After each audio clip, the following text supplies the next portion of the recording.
Hello বন্ধুরা, কেমন আছেন? মননে মানসীর ব্লগে আপনাদের স্বাগত।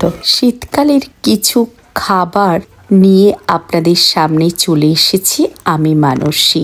শীতকালে যেসব খাবারগুলো খেতে খুব ভালো লাগে তার মধ্যে কিছু বানানোর চেষ্টা করলাম, কেননা ছুটির দিন। সকালে ঘুম থেকে উঠে বাঙালিদের খাওয়া দাওয়া, তার আগে আর কোনো কথা হয় না।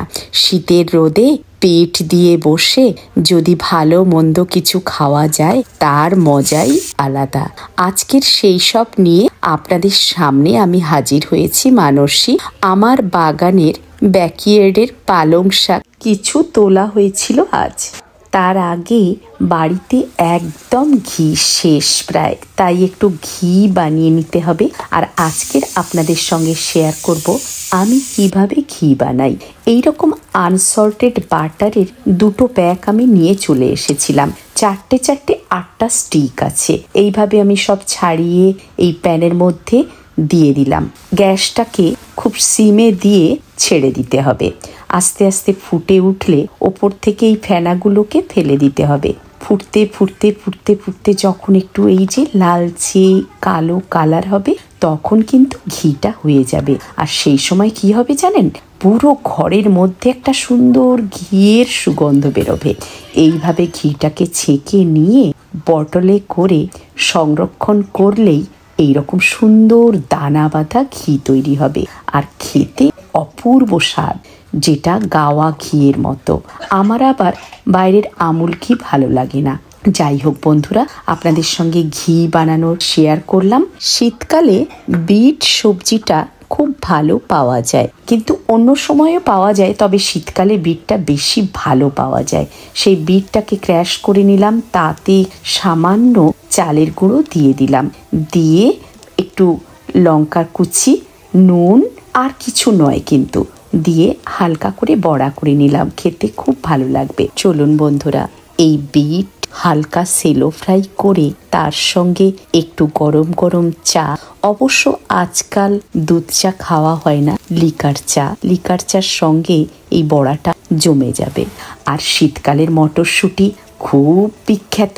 আর মটরশুঁটির কচুরি যদি হয়, তবে আমার বাড়িতে কি জানেন, আবার ডিপ তেলে ভাজা কেউ পছন্দ করে না। সেই জন্য মটরশুঁটিটাকে ক্র্যাশ করে নিলাম, নিয়ে ভালো করে আদা লঙ্কার পেস্ট দিয়ে কালো জিরে ফোড়ন দিয়ে ভালো করে কষিয়ে নিলাম। এদিকে ময়দাটাকে যেমন করে আর কি লুচি তৈরি করে একটু ময়াম দিয়ে মেখে নিয়ে ছোট ছোট করে লেচি কেটে নিলাম। আর সেই লেচিগুলোর মধ্যে সুন্দর করে ওই পুরটা দিয়ে দিলাম, দিয়ে ছোট ছোট লুচির আকারে বেলে নেব। অনেক দিন থেকে ভাবছিলাম একটু মটরশুঁটির কচুরি খাবো, কিন্তু ওই এক তেলে ভাজা যায় না। চলুন দেখি কিভাবে আমি মটরশুঁটির কচুরি বানালাম, বেশ ফুলকো ফুলকো লুচির মতো, ডিপ তেল ছাড়া কিন্তু। দেখি চলুন, আপনারা সাথে থাকুন। আমি এইভাবে পুরগুলোকে একসঙ্গে করে নিই, তারপর ছোট ছোট লুচির আকারে ভেজে নেব। কিভাবে ভাজবো সেটা আপনারা দেখুন। ফুলকো লুচির মতো কিন্তু খেতে লেগেছে। প্রথমে প্যান গরম হলে তাতে ঘি দিলাম।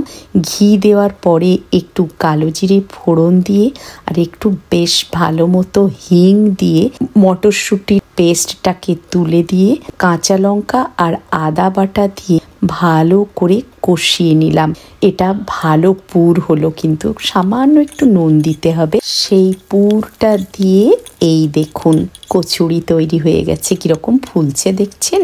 একেবারে ফুলকো ফুলকো লুচির মতো, কিন্তু খুব হালকা তেলে ফ্রাই করলাম, সেলো ফ্রাই বলতে পারেন। কি সুন্দর তৈরি হচ্ছে, ফুলকো ফুলকো লুচির মতো দেখছেন। খেতেও কিন্তু খুব টেস্টি হয়েছে। এক এক সময় মনে মনে ভাবি, মা আমাদের কি সুন্দর করে খাওয়াতো ছোটবেলায়, যেগুলো আমরা খুব ভালোবাসতাম। তাই এখন মা আমার কাছে আছে, মার বয়স হয়েছে, দাঁড়িয়ে দাঁড়িয়ে এতক্ষণ ধরে করতে পারে না। এখন মনে হয় যতদিন ইচ্ছা মাকে এইভাবে খাওয়াই। বাবা তো আর নেই, বাবা কবে চলে গেছেন আকাশে স্টার হয়ে। এখন মাই আছেন, শ্বশুর শাশুড়ি মশাইও নেই। ওই মাই একটা দিয়া দীপ দীপ করে জ্বলছে। আর মা খাচ্ছে দেখে আমার ভীষণ ভালো লাগে। এই যে মা ছাড়ালো ভিতরের পুরটা, খুব সুন্দর লেগেছে। মায়ের মুখে ভালো লেগেছে শুনতে এত ভালো লাগে কি আর বলবো আপনাদের। আর আমার এই বাড়ির চারদিকে এখন ক্যামেরা লাগানো হয়েছে। এই ক্যামেরার গল্প কিন্তু বলবো। এখানে ক্যামেরা কেন বাড়ির চারদিকে লাগানো হয়? দুপুরে শুধু বানালাম পোলাও, পুরো পনির দিয়ে, ক্যারট দিয়ে, মটরশুঁটি দিয়ে, আলু দিয়ে সুন্দর করে বানালাম ভেজ পোলাও। মা তো আমার চিকেন খান না, তাই মা ভেজ পোলাও খেতে খুব ভালোবাসেন। তাই আজকে প্রায় রান্নাটা মায়ের পছন্দের জিনিস তৈরি করলাম। একটু আম ছিল, আম কেটে দিলাম। আর মা কি সুন্দর ভেজ পোলাও খাচ্ছে, দেখতেও ভালো লাগে। আর মার মুখে ভালো হওয়া মানে জানবেন আপনার রান্না ভীষণ ভালো হয়েছে। মা আমার ভীষণ ভালো কুক, সেই জন্য মাকে খাওয়াতে গেলে অনেক রকমভাবে তৈরি করতে হয়। আর যদি একবার মা বলে যে বেশ সুন্দর হয়েছে, মাথা নেড়ে আর ভালো করে খায়, তাহলে সে আনন্দ কোথায় যে রাখি আপনাদের কি বলবো। সবাই মিলে দুপুরে পোলাও খাবো আর সঙ্গে একটু রায়তা। আম পেকেছিল বাড়িতে, সেটাও একটু কেটে নেওয়া হলো। আর আজকের এই পড়ন্তি রোদে বাইরে এসে যখন আমরা একটু বাইরে যাচ্ছি, এই একটু বাজারে যাব, সেই সময় এই দেখুন কত রকমের চন্দ্রমল্লিকা আমার ঘরে। এই একটা ধরনের, আর একটা সাদা ছিল, আর একটা বেগুনি ছিল। এইভাবে আমার বাড়িতে অন্তত 5 রকমের চন্দ্রমল্লিকা আছে। দেখছেন কি সুন্দর সুন্দর কালার না? হলেও ছোট্ট একটা গাছ, কিন্তু দেখুন কতগুলো ফুল ফুটেছে। এইগুলো দেখতে এত ভালো লাগে না, তাই আপনাদের সঙ্গে শেয়ার করলাম বন্ধুরা। এগুলো জানেন পুজো করি আর ডালগুলো নিয়ে বসিয়ে দিই, সেই থেকেই কিন্তু এই গাছগুলো হয়। গাছগুলো কিন্তু আমি কিনি না, হ্যাঁ কিনি না বটে, মানে পুজোর জন্য ফুল কিনি। সেই ফুলের ডান্ডিগুলো এইভাবে বসিয়ে দিই আর সেগুলো হয়ে যায়। আপনারা কিন্তু চন্দ্রমল্লিকা যখন কিনবেন পুজো করার জন্য অবশ্যই ডান্ডাগুলোকে ফেলবেন না। এই ডান্ডাগুলো পুঁতে দিলে কিন্তু এইভাবে গাছ হবে। আমার বাড়িতে যত চন্দ্রমল্লিকা দেখছেন সব কিন্তু আমার এই পুজো করা বাকি ডান্ডাগুলো পুঁতেই হওয়া। দেখতে পাচ্ছেন আগাগুলো ওই যে ডান্ডা হয়ে আছে, ওগুলো কাঁচি দিয়ে কেটে দেব। এটা কিন্তু সেই একই ডান্ডা পুঁতে এতগুলো ফুল হয়েছে। একটা গাছে অন্তত 30টার মতো ফুল হয়েছে, নিচে থেকে ওপর পর্যন্ত। আর কালারটা দেখুন কি সুন্দর। এইভাবে গাছে ফুল থাকলে দেখতে ভীষণ ভালো লাগে। শীতকালে বুঝতেই পাচ্ছেন গাছগুলো একদম মরমর অবস্থা। মাঝে মাঝে গ্যারাজে ঢুকিয়ে দিই, আবার বাইরে বের করে দিই। এখন দেখুন ফুল ফুটেছে। এখন একটু বাজারে যাব এই ঘন্টা খানেকের জন্য, তারপরে আবার ফিরে এসে দেখুন পিঠে শুরু হয়ে গেল। বাঙালির সর্বক্ষণ খালি খাওয়া খাওয়া আর খাওয়া। এই নারকোলের পুর দিয়ে শীতকালে পুলি পিঠে কি যে ভালো লাগে। সবাই ধরতে গেলে এই ডিনার করব। পরে যদি খিদে পায় তখন একটু ডাল চালে ভাত বসিয়ে দেব, আলু সিদ্ধ দিয়ে ঘি ভাত। তার আগে নয়। এখন পুলি পিঠে তৈরি হচ্ছে। পুলিগুলো অবশ্য আমার মা আর আমার ছোট মেয়ে সুন্দর করে পুর দিয়ে বানিয়ে দিয়েছে। ওরা বানাচ্ছিল, আমি বাজার থেকে এসে ভাপে দিয়ে দিয়েছি। স্লো কুকারটায় ভালো করে এই স্টিম হয়। এখন হয়ে গেছে, সবাই খাবে। খাওয়ার পরে যদি খিদে কারুর পায় তবে কিন্তু ঘি ভাত হবে। এই আমাদের ডিনার ধরে নিন।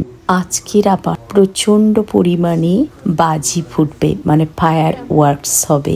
কেননা আজকে 31st নাইট। আমার মায়ের শরীর ভালো না, ঠান্ডা লেগেছে, কাশি, সেই জন্য আমি সব প্রোগ্রামগুলো ক্যান্সেল করে দিয়েছি। আমরা বাড়িতে নিজেরাই আনন্দ করব। সবই এসছে, দেখছি না, সবই আসছে।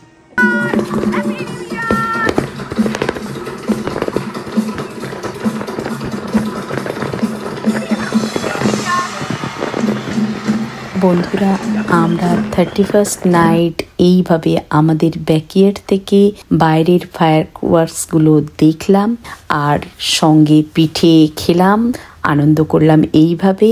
কিন্তু একটা জিনিস ভেবে খুব খারাপ লাগছে জানেন, এই যে ফায়ার ওয়ার্কসগুলো করছে আমাদের এই পিছনে যে লেকের পাশে এত পাখি আছে, এরা ভয় পাবে না বলুন তো? আমার তো মনে হয় এরা খুব ভয় পাবে। কেন যে এইরকম ফায়ারওয়ার্কসগুলো করে জানি না।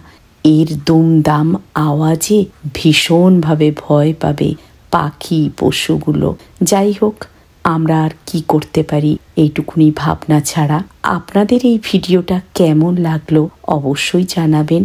খুব ভালো লাগলে প্লিজ সাথে থাকবেন, সাবস্ক্রাইব করবেন অবশ্যই। নোটিফিকেশন বটনটি প্রেস করতে ভুলবেন না কিন্তু। তাহলে কি হবে, আমার নতুন ভিডিওগুলো আপনাদের সামনে অটোমেটিক চলে আসবে। সকলকে শুভ নববর্ষের প্রীতি ও শুভেচ্ছা ভালোবাসা জানিয়ে আজকের মতো এখানে শেষ করছি। আবার দেখা হবে এইরকম কোনো ভিডিও নিয়ে আপনাদের সাথে। নমস্কার।